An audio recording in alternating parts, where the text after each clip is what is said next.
जी good morning, कैसे हैं आप लोग जी। तो आज हम जो टॉपिक ले रहे हैं वो है थ्योरेटिकल प्रोबेबिलिटी डिस्ट्रीब्यूशन।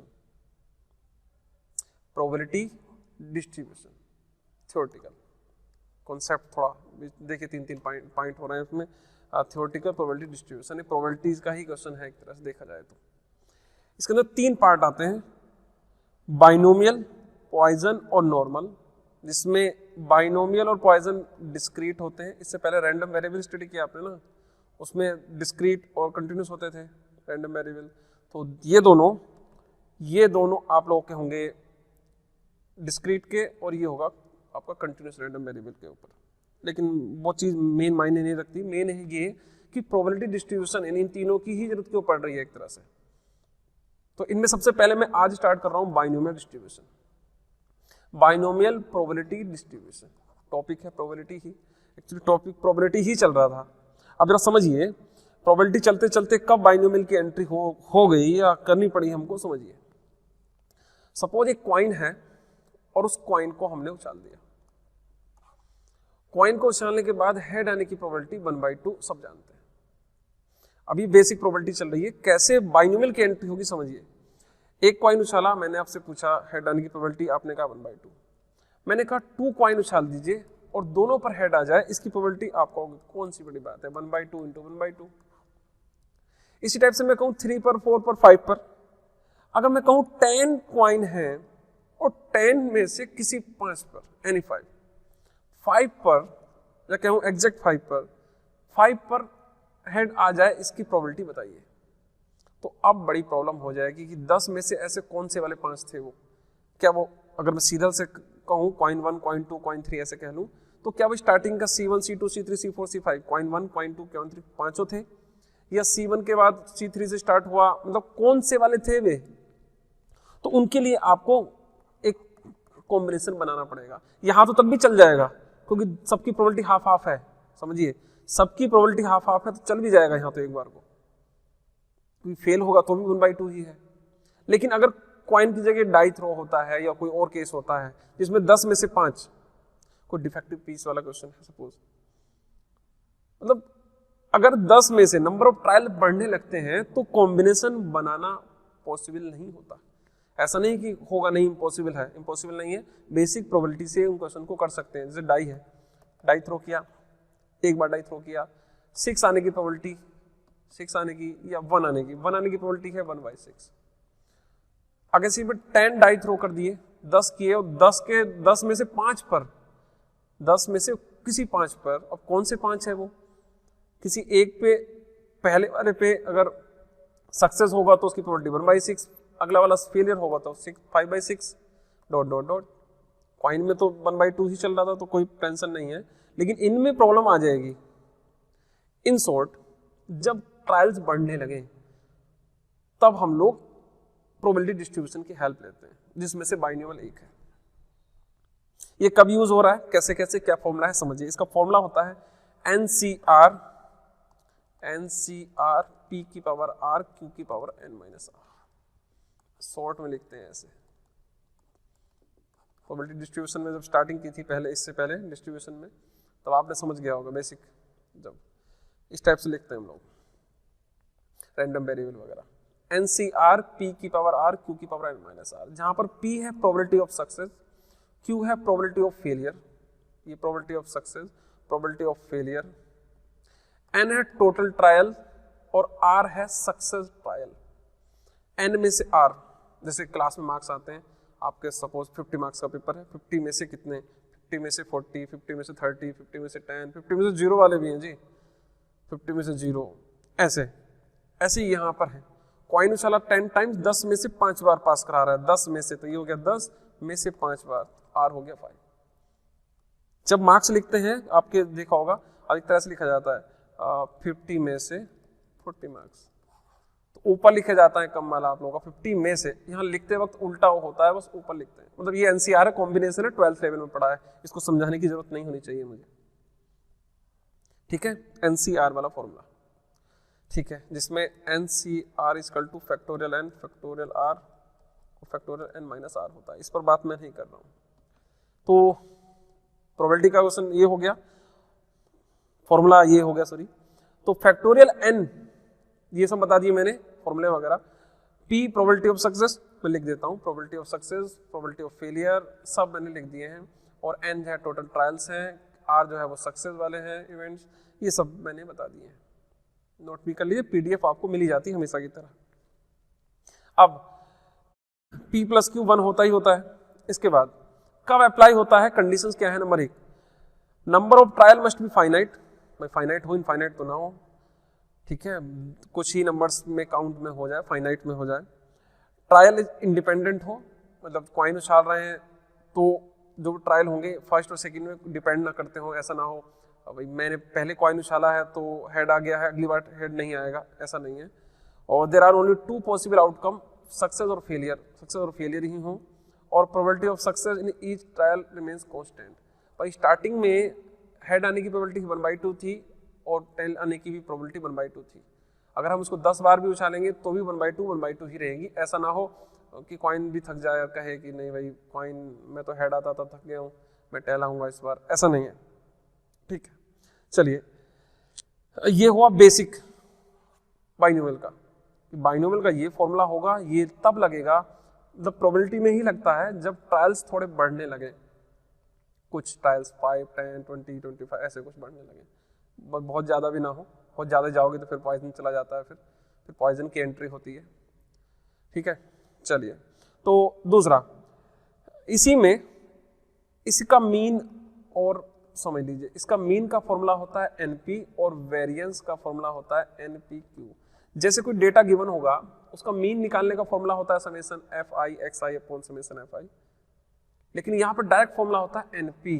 मैं लिख देता हूँ यहाँ पर, ये मीन का इसका प्रूफ भी आता है, ठीक है, मैं यहाँ नहीं करा रहा हूँ अभी। मीन का डायरेक्ट फॉर्मूला है एनपी और वेरिएंस का है एनपीक्यू। इंपॉर्टेंट है, कम से कम फॉर्मूला तो याद कर लीजिए अच्छे से, प्रूफ एक बार को साइड चल भी जाए क्योंकि इसके ऊपर एग्जाम्पल प्रॉब्लम आएंगी। चलिए, दूसरा कुछ 1-2 नोट है छोटे छोटे। क्या, इसको हम शॉर्ट में ऐसा भी लिख देते हैं पी आर। अगर केवल पी आर भी लिख दिया ना मैंने आगे तो भी ये वही मीनिंग है, और केवल एक्स इक्वल टू आर लिखूंगा तो भी ये भी है, मतलब P X equal to R लिख दूं या पी आर लिख दूं, बात एक है। दूसरा, इसका नाम बाइनोमियल क्यों पड़ा, क्योंकि ये जो टर्म है इसको ओपन करोगे, ये बाइनोमियल एक्सपेंड जो करते हैं, ए प्लस बी होता है ना, ए प्लस बी की पावर एन, इसको एक्सपेंड करते हैं, जो टर्म आती है वही टर्म ये है, बाइनोमियल की जो टर्म आती है ये उसी से बना है, एक्सपेंशन से, ये है बाइनोमियल एक्सपेंशन से, तो इसी को इसलिए बाइनोमियल बोलते हैं। कुछ 1-2 एग्जाम्पल ले लेते हैं और अच्छे समझ में आ जाएगा। सबसे पहले बहुत सिंपल वाला क्वेश्चन लेके चल रहे हैं, फिर आगे बढ़ते हैं थोड़े टफ पे। Example number 1, comment on the following statement, for a binomial distribution mean is 6, variance is 9। ये कमेंट करना है। अब ये क्वेश्चन क्या हुआ भाई, कमेंट करना मतलब ये ऐसा हुआ जैसे आपसे कोई कहे कि भाई किसी इवेंट के होने की प्रोबेबिलिटी 2 है, आपका क्या कहना है इस बीच, तो आप कहोगे 2 कैसे हो सकती है भाई, तो आपका कमेंट है 2 नहीं हो सकती है, ठीक है। तो इसी में ऐसे ही मतलब ये नहीं है कि यही कहना है, इस टाइप का कोई भी क्वेश्चन अराइज होता है तो आप जो भी अपना राय रखना चाहें, कमेंट रखना चाहें वो रख सकते हैं। जैसे आप कमेंट बॉक्स में लिखते हैं, आप अपना फीडबैक नीचे आप देना चाहिए, लेक्चर्स कैसे चल रहे हैं, कैसे चाहिए, कौन कौन से टॉपिक पे। Comment on the following statement, for a binomial distribution mean is 6। और मीन किसी बाइनोमियल का 6 होता है या नहीं होता ये मैंने नहीं बताया, ना ही मुझे सही से ध्यान है कि भाई 6 हो सकता है या नहीं, ये चीज फॉर्मूले से डिपेंड करेगा, मीन और वेरिएंस। तो मीन इक्वल टू 6 यानी एनपी इक्वल टू 6, मीन का फॉर्मूला एनपी होता है, और वेरिएंस है 9, इसका मतलब एनपीक्यू। मैं इनको आपस में डिवाइड कर दूं, एनपी से एनपी कैंसिल, इस टाइप से क्यू की वैल्यू आ जाएगी, या डिवाइड करोगे तो कर दूं शॉर्ट में, ये आ गया क्यू की वैल्यू 1.5। क्योंकि क्यू की वैल्यू 1.5 नहीं हो सकती है, तो क्यू या पी 0 और 1, प्रोबेबिलिटी हमेशा 0 और 1 के बीच में आती है। जब क्यू ही फेल हो गया तो जो डेटा गिवन है वही गलत हो गया। इन दोनों में से कौन सा वाला रॉन्ग है ये नहीं बात हो रही है, ये स्टेटमेंट यही देना है कि ये डेटा ही गलत है, द अबव स्टेटमेंट जो है वो गलत है, बस फॉल्स है। सोल्ड में बहुत बेसिक कॉन्सेप्ट के लिए ऐसा क्वेश्चन दिया है मैंने, अदरवाइज ये आने जाने वाला क्वेश्चन नहीं है ऐसा। नेक्स्ट क्वेश्चन थोड़ा सा बढ़ाते हैं आगे। ए डाई इज टोज थ्राइस, 3 बार उछला जाता है डाई, 1 to 6 आता है, जो हेड किसी भी एक नंबर के आने की प्रोबेबिलिटी 1/6 होती है।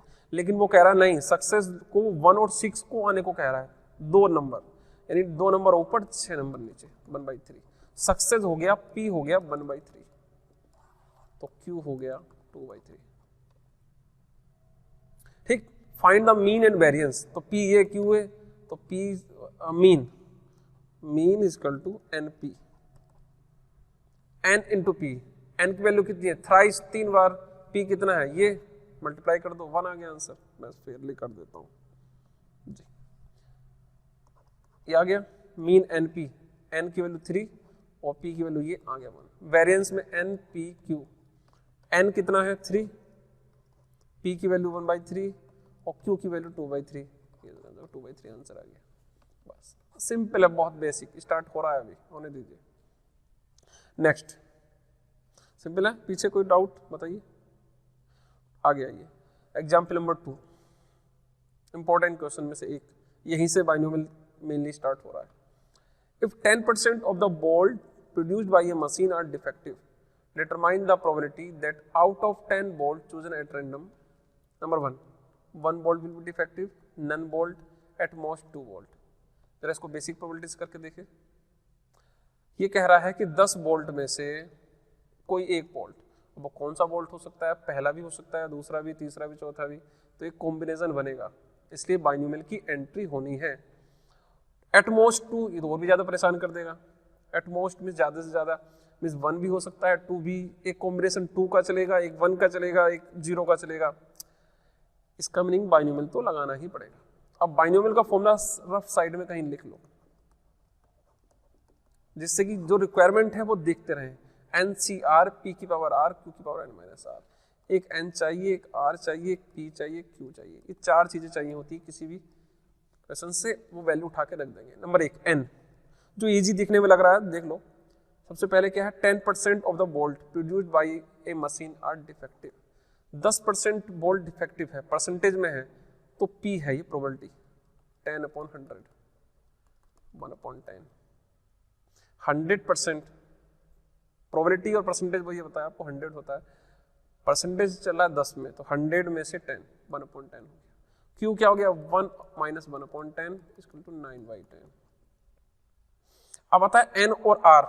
N है टोटल जितने ट्रायल्स लिए, जितने इवेंट टोटल हैं, और R है उसमें से कितने चाहते हैं आप, यानी आउट ऑफ 10 बोल्ट, 10 में से, तो 10 हो गया।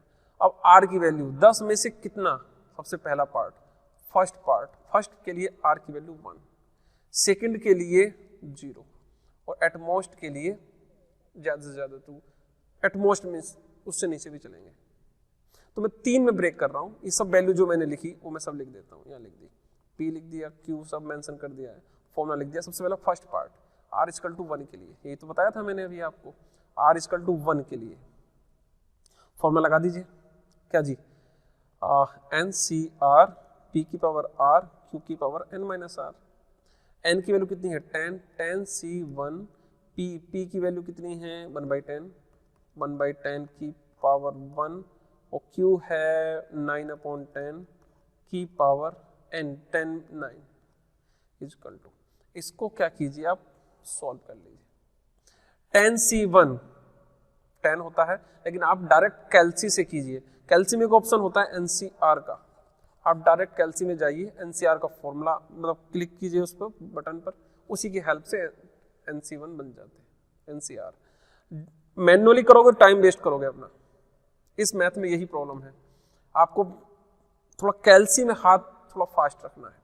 तो 10C1 ये 1/10, 9/10, ये सब कैल्सी से सॉल्व कीजिए, मैं भी नहीं कर रहा हूँ, डायरेक्ट कैल्सी से कीजिए, मैं लिख देता हूँ डायरेक्ट, यही तो मैंने किया, देखो सॉल्व करके देखा, आंसर आ गया ये 0.3874 1 पर। सेकेंड पार्ट नन में 0, अब सेम यही रहेगा भाई, यहाँ 0 हो जाएगा, यहाँ 0 हो जाएगा, यहाँ 0 हो जाएगा, सेम वही फॉर्मूला 10C0 1/10 की पावर 0, 9/10 की पावर 0, सॉल्व कर लीजिए। सॉल्व करके सॉरी 9 10 के 10 - 0, ये 10 - 0 रख दीजिए, सॉल्व कर लीजिए, आंसर 0.3486।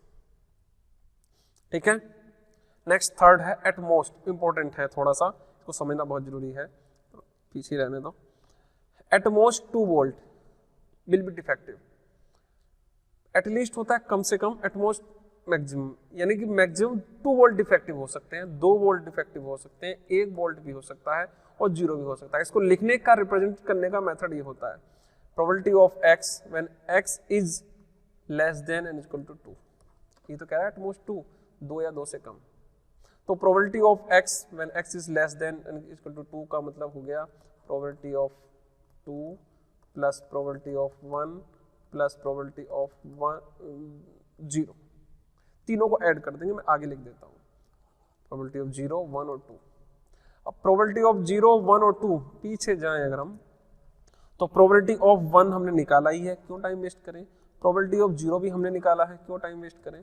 बस केवल प्रोबेबिलिटी ऑफ 2 वाला आप निकाल लीजिए अलग से, वो मैंने अपने किया 2 के लिए, 10C2 वही फॉर्मूला NCR ... बस ये रहा कहानी, बहुत बड़ा काम नहीं है, तीनों को ऐड कर दीजिए और आंसर। ठीक, चलिए नेक्स्ट क्वेश्चन पे चलते हैं। इस जैसा ही है, थोड़ा और ऊपर है जरा सब होंगे तो NCR पर ही, इंपॉर्टेंट, काफी इंपॉर्टेंट है। आउट ऑफ 800 फैमिलीज, इसके अंदर एक चीज और एंट्री हो गई है, अभी दिखाता हूँ क्या।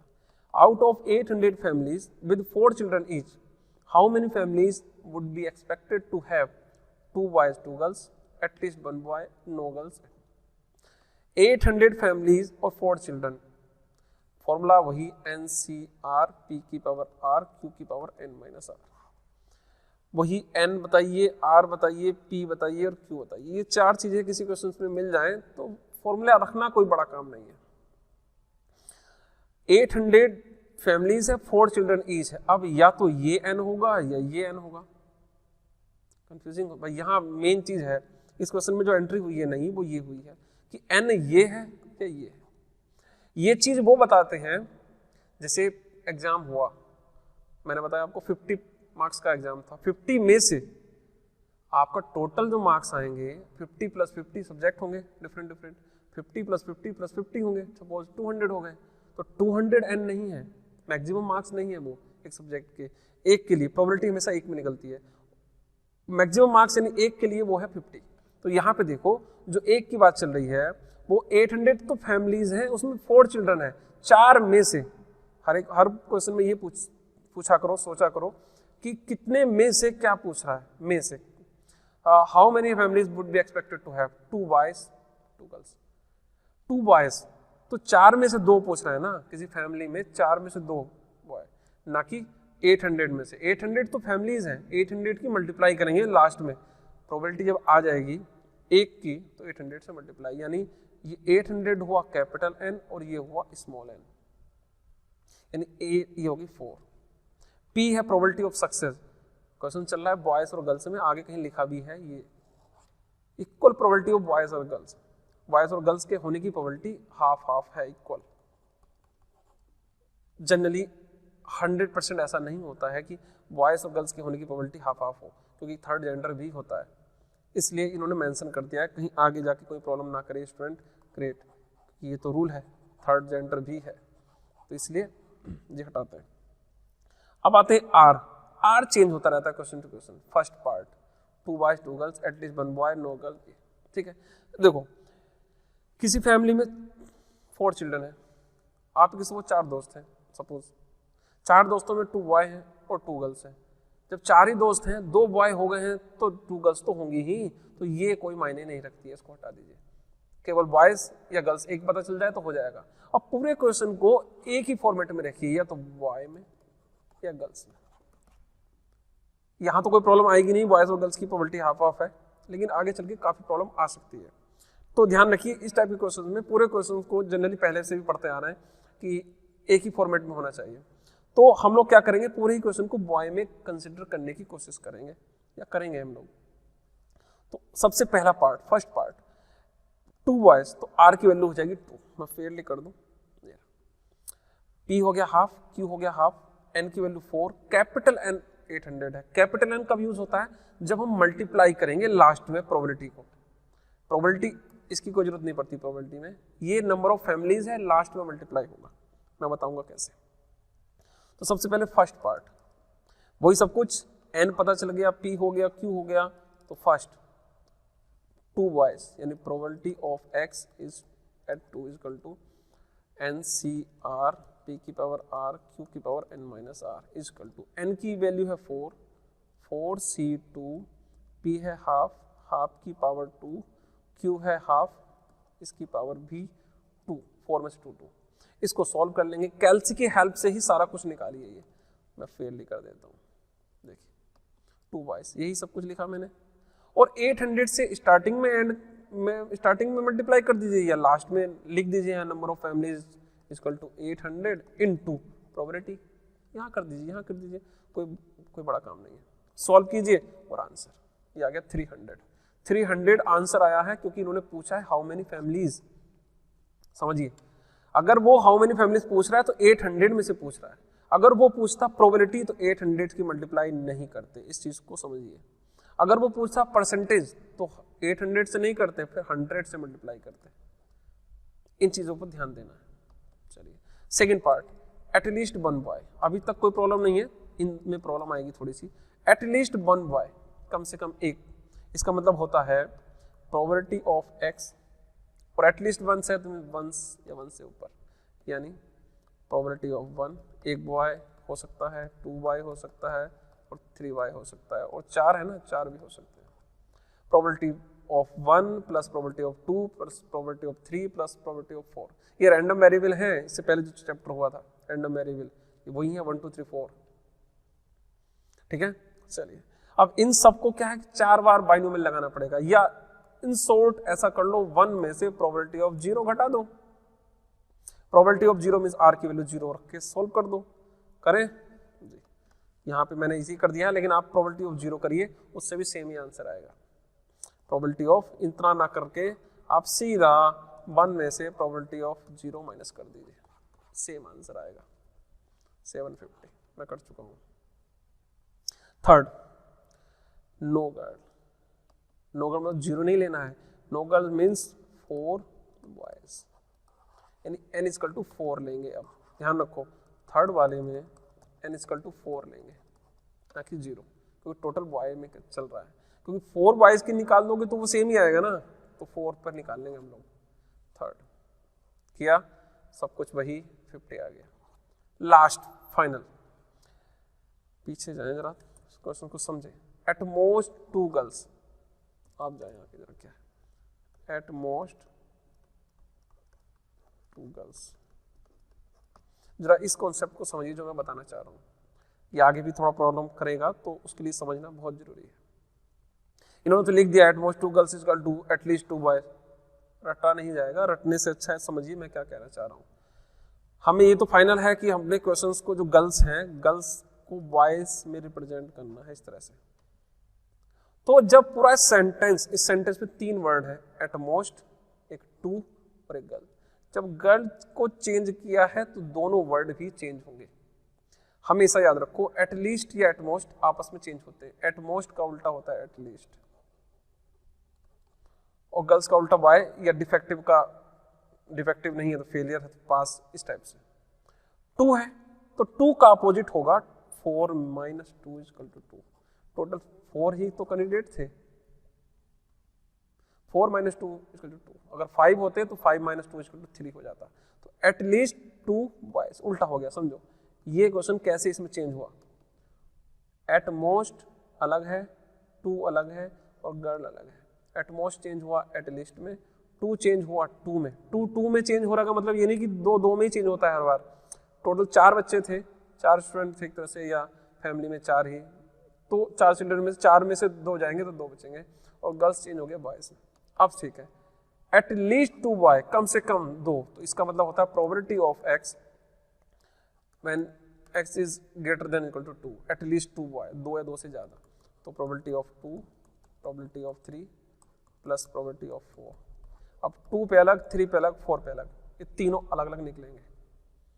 ठीक है, या आप वही 1 में से प्रोबेबिलिटी ऑफ 0 1 2 1 माइनस कर दीजिए, या अलग अलग भी निकाल लीजिए, कोई टेंशन नहीं है इसमें।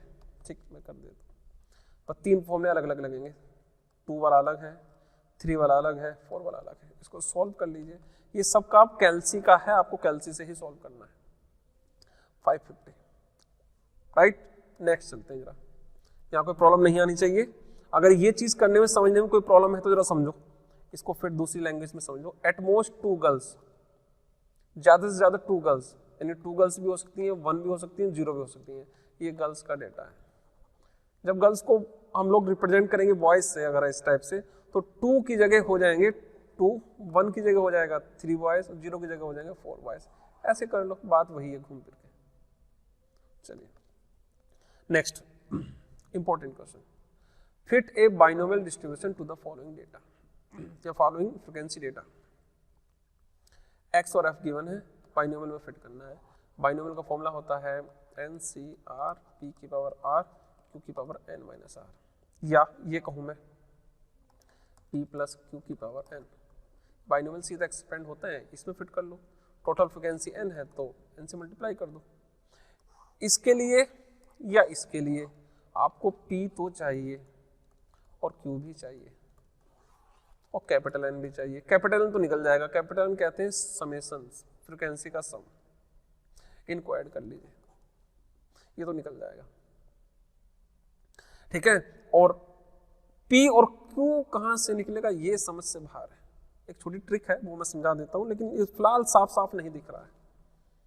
कहीं दिख रहा है? कुछ नहीं दिख रहा है। तो अब हमें P चाहिए, Q तो अपने आप निकल जाएगा, तो छोड़ो, केवल P निकाल के दिखा दो मुझे। P कैसे निकलेगा, प्रोबेबिलिटी यहां से।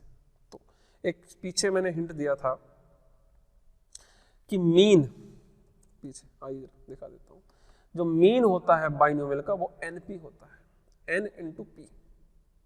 आते हैं जरा अपने क्वेश्चन पे। तो मैं अगर इसका मीन निकाल लूं और जो मीन आए उसको मैं NP के इक्विवेलेंट कर दूं तो P आ जाएगा। करें? पहले मैं इसका मीन निकालता हूं। मीन निकालना वही करेंगे जो बचपन से करते आ रहे हैं। क्या? Summation F into x upon summation Fi, ठीक है। तो या तो इनकी मल्टीप्लाई यहीं कर लो या टेबल बना लो, x का यहाँ, f का यहाँ, x और f का यहाँ, ऐसे टेबल बना लो, या सिंपली मल्टीप्लाई भी कर लोगे तो भी बड़ा काम नहीं है, मैं करके देखता हूँ। ये आ गया 192 अपॉन टोटल जो है कितने हैं इनको ऐड कर लीजिए, फ्रीक्वेंसी का सम 150 से ऐड कर लीजिए, डिवाइड कर लो, आंसर 1 पॉइंट समथिंग में आएगा क्योंकि 150 का डबल नहीं जा रहा है, 1.28। ये हमारे पुराने मेथड से आया, 1.28 आंसर आया। मीन तो है इसका ही है, बाइनोमियल का ही है, लेकिन ये आया पुराने मेथड से। नए मेथड से इसका आंसर होना चाहिए था N इंटू P, यानी बाइनोमियल का जो, पीछे जाऊं, ये है बाइनोमियल का मीन NP होता है। चलिए N इंटू P, अब P इक्वल टू हो जाएगा 1.28 अपॉन N, स्मॉल n। अब स्मॉल n की वैल्यू बता दीजिए यहां से ढूंढ के, और हो गया काम। स्मॉल n क्या है जरा समझिए, बस स्मॉल n दिखाना है, P निकल जाएगा। P निकल जाएगा तो Q भी निकल जाएगा, बस फिर काम बन जाएगा। चलिए बस n ढूंढना है यहाँ पर कहाँ है। रैंडम वेरिएबल में या नंबर ऑफ, अभी मैंने कराया 4 चिल्ड्रन ईच, तो 4 बच्चे थे, तो जब उसका डेटा बना था x, तो ऐसा बना था ना, ये 4 चिल्ड्रन या 4 बॉयज, 3 बॉयज, 2 बॉयज, 1 बॉयज और 0 बॉय। 0 एक्स्ट्रा होता है रैंडम वेरिएबल में, इसमें जब आप ले रहे हो सक्सेस में, ये फेलियर के लिए होता है। तो टोटल 4 ही थे, 0 नहीं ऐड होता है जब n की वैल्यू काउंट करते हैं। 4 ही तो बच्चे थे, लेकिन 0 भी ऐड होता है। तो यहां पर आप देखोगे तो 5 हैं, लेकिन यही काउंट होंगे बस 4, तो n की वैल्यू 4 होगी। ये परेशान करता है स्टूडेंट को। अभी तक अगर ये प्रोबेबिलिटी नाम की कोई चीज ना होती तो यहाँ n, कर्व फिटिंग अगर होता तो कितने लेते भाई? कर्व फिटिंग में 1 2 3 4 5 5 होते हैं, कर्व फिटिंग में n 5 होता है। लेकिन ये प्रोबेबिलिटी है बस यहीं पर, केवल यहीं पर, पहली बार देख रहे होंगे ऐसा। प्रोबेबिलिटी में केवल ये 4 काउंट होते हैं, ये वाला नहीं, मतलब 0 वाला। ऐसा नहीं कि एक को हटाना है, 0 वाला। आप हेड और टेल यूज कर रहे हैं, कॉइन उछाल रहे हैं, तो आप फेल और पास होंगे तो 0 और 1 2 होंगे ना, समझ रहे हैं? तो 2 काउंट होंगे यहां पर। वैसे 1 है, वो 1 हेड आ रहा था, एक ही बार आएगा ना। और कॉइन उछाल लीजिए, डाई थ्रो कर लीजिए, इस टाइप से क्वेश्चंस, तो n की वैल्यू ये, डिफेक्टिव पीसेस कर लीजिए, 10 बोल्ट है, 10 बोल्ट में से 5 डिफेक्टिव, 10 में से 10 डिफेक्टिव, 9 डिफेक्टिव, 8 7 6 5 3 1 और 0 डिफेक्टिव, एक नया और होगा 0 डिफेक्टिव, वो और होगा, ये काउंट नहीं होगा बस, तो n की वैल्यू 10 ही काउंट होगी, 0 वालों को नहीं। बस यही तो मैं बता रहा हूँ बार बार। तो np की वैल्यू हो गई 1.128, n की वैल्यू 4 से डिवाइड किया, p की वैल्यू आ गई ये, p की वैल्यू आ गई 0.32। जब p की वैल्यू आ गई तो 1 में से माइनस कर दो, q भी आ गया, तो q आ गया ये, p आ गया ये।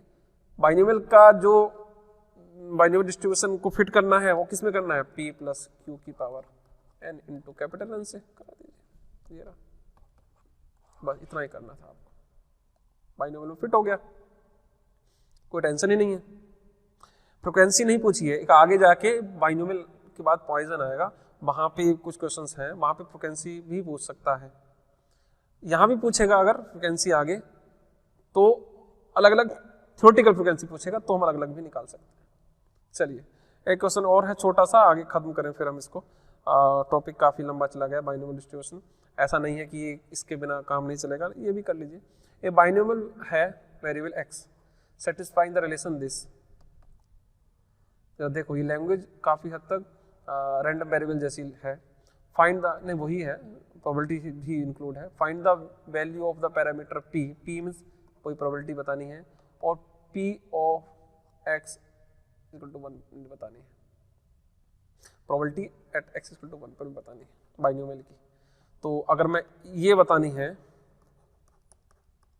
इसका मतलब होता है NCR p की पावर r q की पावर n माइनस r, इसमें पूछा 1 तो ये हो जाएगा, इसको हटाओ, इसको हटाओ, ये हो जाएगा 1 1 और ये हो जाएगा 1। n की वैल्यू 6 दे रखी है तो इसको भी हटाओ जी, हो जाएगा 6c1, इसको भी हटाओ 6c1 p की पावर r q की पावर 6 माइनस 1, यानी p निकाल दो बस, p पूछा भी है और p निकल जाएगा, काम बन जाएगा। p कहां से निकलेगा, इस रिलेशन से जो इसने मेंशन किया है। चलिए तो सबसे पहले मैं इस पार्ट को लेता हूं, छोटे से पार्ट को, ये कह रहा है p x equal to 4 equal to NCR p की पावर r q की power n minus r, n की वैल्यू है 6, n की वैल्यू 6 है तो 6CR, ठीक है, r की वैल्यू यहाँ कितनी है 4, p की वैल्यू मालूम नहीं है अभी, p की पावर r की वैल्यू 4 की पावर 6 में 2, मैं फेयरली कर लूँ, जब 4 रखा तो ये आंसर और 2 रखा तो ये आंसर। 2 और 4 क्यों रख रहे हैं, क्योंकि ये जो मेंशन है ना दिया है गिवन, ये वैल्यू में 2 और 4 रख रहे हैं, दोनों आ गए, ये दोनों वैल्यू उठाइए और यहाँ रख दीजिए, रख देते हैं द गिवन रिलेशन से, रख दीजिए, आ गए। यहाँ से अब q से ये कैंसिल होगा, ये p से ये कैंसिल होगा, तो यहाँ p स्क्वायर बचेगा, यहाँ q स्क्वायर बचेगा, p स्क्वायर बचेगा, q स्क्वायर बचेगा, q को कन्वर्ट करो p में, ये आ गया, तो ये क्या आ गया 9p square equal to 1 minus p square, 1 minus p का होल स्क्वायर, इसको ओपन कर लीजिए, 1 प्लस p स्क्वायर माइनस के 2p, इसके 9p ऐसे चल रहा है, ये इधर आ जाएगा तो ये हो जाएगा 8p स्क्वायर, इधर आके ये प्लस के 2p माइनस 1 इक्वल टू 0, ये बन जाएगा आप लोगों का सेकेंड ऑर्डर क्वाड्रेटिक इक्वेशन। बस इसको क्या करना है, सेम है यही, इसको सॉल्व कर लीजिए, यहाँ से p की वैल्यू आ जाएगी फैक्टर करने के बाद, तो 2 आंसर आ गए, यहाँ से 1/4 और एक आ जाएगा माइनस के 1/2, नेगेटिव तो हो नहीं सकती प्रोबेबिलिटी, तो हम लोग इसको इग्नोर कर देंगे, p की वैल्यू आ गई 1/4, बस यही तो पूछा था, p की वैल्यू 1/4 आ गई, ठीक है। प्रूफ नंबर 2, अब ये पूछा है probability of x equal to 1 equal to NCR p की पावर r q की power n minus r equal to, यहाँ लिख देता हूँ थोड़ा स्पेस का मैं, n की वैल्यू 6, c1 p है 1/4 की पावर 1, q की वैल्यू 1/4 से कर लीजिए 3/4 और 1 4 3, टोटल कितने 6 है ना, 5 आ जाएगा 5, इसको सॉल्व कर लीजिए, ये रहा 5, सॉल्व करके आंसर ये आ गया, बस यही तो पूछा था। तो देखने में जो अजीब सा लग रहा था वो सिंपल प्रोबेबिलिटी का रैंडम वेरिएबल का ही क्वेश्चन है, इससे पहले रैंडम वेरिएबल लेक्चर आप कंप्लीट कर लेना, सीरियल से देखे तो ज़्यादा अच्छा है। चलिए ठीक। कोई प्रॉब्लम है तो मुझे बताएं। इस टाइप से बाइनोमियल एंड होता है। कल से हम लोग पॉइजन स्टार्ट करेंगे। ओके बच्चों, चलिए, थैंक यू वेरी मच, इतना टाइम दिया, पूरा लेक्चर आपने देखा।